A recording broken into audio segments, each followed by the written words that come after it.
সবগুলোতে দখলদারি হয়, তাহলে আমাদের এই শহীদদের রক্তের প্রতি এটা কি ভালোবাসা, এটা কি সম্মান? এই কাজ যারা করেন বিনয়ের সাথে তাদেরকে অনুরোধ করে এই কাজটা ছেড়ে দেন, মেহরবানি করে এই কাজটা করবেন না। আমাদের শহীদদের আত্মা কষ্ট পাবে, মানবতা অপমানিত হবে, লাঞ্ছিত হবে। বন্ধু, এই কাজটা ছেড়ে দেন ভাই, আল্লাহর রাস্তায় এই কাজগুলো ছেড়ে দেন, এই কাজ আর করবেন না। অফিস আদালতে যারা ঘুষ বাণিজ্য করেন, আবার মামলা বাণিজ্য অনেকে করেন, তাদের প্রতি আমাদের আন্তরিক অনুরোধ, ভাই কাজগুলা করিয়েন না। আমাদের শহীদদের আত্মা কষ্ট পাবে। আর আমাদের জীবন্ত সন্তানেরা যারা শহীদ হওয়ার নিয়ত করে ঘর থেকে বের হয়ে রাস্তায় সেদিন লাখো লাখো সন্তান, কোটি কোটি সন্তান নেমেছিল, তারা অন্তরে বড় কষ্ট পাবে। তাদেরকে কষ্ট দেবেন না মেহেরবানি। তবে যদি আমাদের এই বিনয়ী অনুরোধ কেউ না মানে, তাহলে তাদের জেনে রাখা উচিত যুদ্ধ আমাদের শেষ হয়নি। আমাদের সন্তানেরা স্লোগান দিচ্ছে এখনো, আবু সাইদ মুগ্ধ, শেষ হয়নি যুদ্ধ। আপনারা আমার সাথে বলবেন, আবু সাইদ মুগ্ধ, লড়াই চলবে ইনশাআল্লাহ। কতক্ষণ? যতক্ষণ না ইনসাফ এই জমিনে কায়েম। আর ইনসাফ কায়েমের গ্যারান্টি একমাত্র আল কোরআন দিতে পারে, আর কিছুই দিতে পারে। এই কোরআনের শাসন সকল ধর্মের, সকল দলের, সকল বর্ণের মানুষের জন্য একমাত্র ইজ্জতের গ্যারান্টি। এই কোরআনের শাসন কায়েমের মধ্য দিয়ে একটা মানবিক বাংলাদেশ আমরা করতে চাই, দুর্নীতি এবং দুঃশাসন মুক্ত বাংলাদেশ করতে চাই। অন্য ধর্মের ভাইদেরকে আমরা আমাদের ভাই হিসেবে দেখি, কারণ একই আদর এবং একই হাওয়া আলাইহিস সালামের আমরা বংশধর।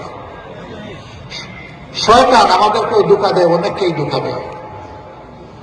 শয়তানের ষড়যন্ত্রে পড়ে অনেকে তার প্রভুকে ভুলে যায়। আমাদের রূপ, আমাদের উৎস, আমাদের মূল এক জায়গায়। আমরা মানুষকে ঘৃণা করি না, হিংসা করি না। আমরা মানুষকে মানুষ হিসাবে সম্মান করি।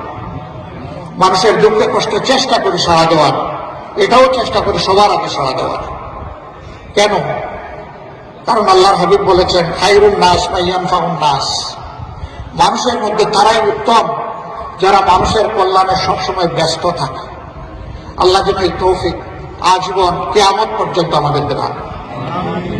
সম্মানিত ভাইয়েরা, সেই সামনের সেই কল্যাণ রাষ্ট্র, বৈষম্যহীন, দুর্নীতিমুক্ত, চাঁদাবাজ মুক্ত, ঘুষ মুক্ত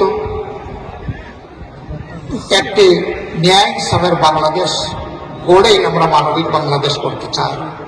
এই বাংলাদেশ আপনারা চান, আমার সহকর্মীরা চান, তাহলে আমাদের লড়াই চালিয়ে যেতে হবে।